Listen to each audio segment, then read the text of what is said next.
noches, mi hermano y hermana en fe.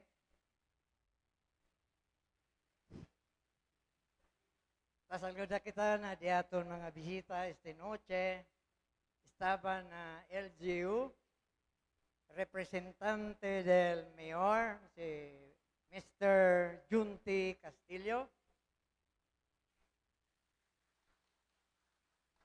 Pati el di aton peace officer, Major Ana Santos, OIC of the City Command Affair and Development Unit.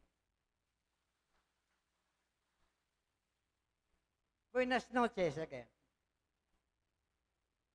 Bienvenidos aquí na ECC Zamboanga City.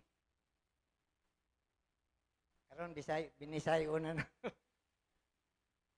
Una sa tanan, dako kayo pagpasalamat sa Ginoo that He bring you here in Zamboanga City safely.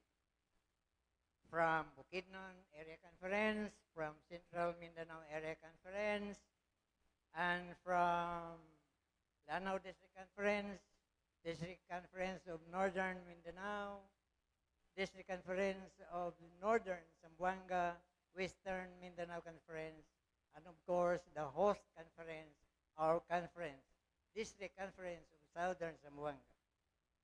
We welcome also our beloved Bishop, Bishop Ligaya San Francisco, and we are very happy to see you all, and may your stay here a very meaningful and a fruitful one as UCO and MSA Biennial Fellowship here in our church, ECC UCCP Zamboanga City.